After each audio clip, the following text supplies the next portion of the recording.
ಯಾರ ಮನೆ ಇದು? ಯಮನಪ್ಪ ಇರ್ಕಣ್ಣವ್ರ ಮನೆಗೆ ಬಂದಿದ್ದೀವಿ. ಹಲಗಲಿಲ್ಲ ಆಲ್ಮೋಸ್ಟ್ ಅಲ್ವ ನಾವು ನೋಡ್ಬೋದು. ಇಲ್ಲಿ ಹಳೆ ಕಾಲದ ಮನೆಗಳನ್ನ ನೋಡ್ಬೋದು.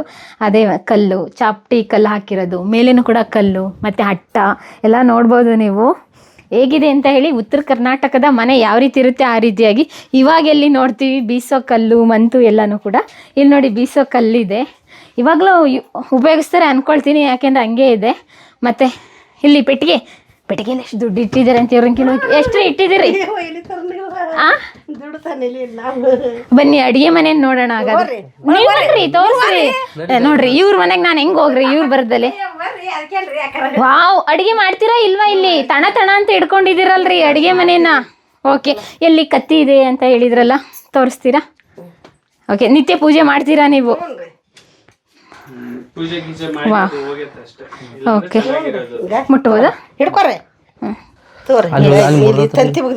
ಓಕೆ, ನೋಡ್ರಿ ನಮ್ಮ ಹಲಗಲ್ಲಿ ಬೇಡರ ಯುದ್ಧಕ್ಕೆ ಬಳಸಿದಂಥ ಬ್ರಿಟಿಷರ ವಿರುದ್ಧ ಹೊರಡಿದಂಥ ಕತ್ತಿಗಳು ಎಷ್ಟು ಉದ್ದ ಇದೆ, ಎಷ್ಟು ಶಾರ್ಪ್ ಇದೆ ಅಂತ ನೋಡ್ಬೋದು. ಇಲ್ಲಿ ಕೆಲವೊಂದು ಮನೆಗಳಲ್ಲಿ ಕತ್ತಿಗಳನ್ನ ಇಟ್ಕೊಂಡು ಇವಾಗಲೂ ನಿತ್ಯ ಪೂಜೆ ಮಾಡ್ತಾರೆ.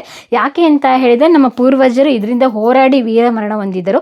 ಹಾಗಾಗಿ ಇದಕ್ಕೆ ನಿತ್ಯ ಪೂಜೆ ಮಾಡಬೇಕು, ನಮ್ಮ ಕಷ್ಟಗಳೆಲ್ಲ ಪರಿಹಾರ ಆಗುತ್ತೆ, ಅವರ ಆಶೀರ್ವಾದ ನಮಗೆ ಸದಾ ಇರಬೇಕು ಅಂತ ಹೇಳಿ 2 ಕತ್ತಿಗಳಿದೆ. ನೀವು ನೋಡ್ಬೋದು ಎಷ್ಟು ಶಾರ್ಪ್ ಇದೆ ಅಂತ. ತುಂಬ ಹಳೇದಾಗಿರೋದು, ದೇಸಿ ಕತ್ತಿ. ಕೆಲವೊಂದು ಅಷ್ಟು ಉಪಯೋಗಿಸಲ್ಲ, ಆದರೂ ಕೂಡ ಹಾಳಾಗಿದೆ. ನೋಡೋದು ಹೆಂಗೆ ಇಟ್ಕೊಂಡಿದ್ದಾರೆ ಅಂತ ಹೇಳಿ. ಯಾಕೆಂತೇಳಿ ಪವಿತ್ರವಾದ ಸ್ಥಾನವನ್ನು ಈ ಕತ್ತಿಗೆ ಕೊಟ್ಟಿದ್ದಾರೆ ನಮ್ಮ ಹಲಗಲಿಯ ಬೇಡರು.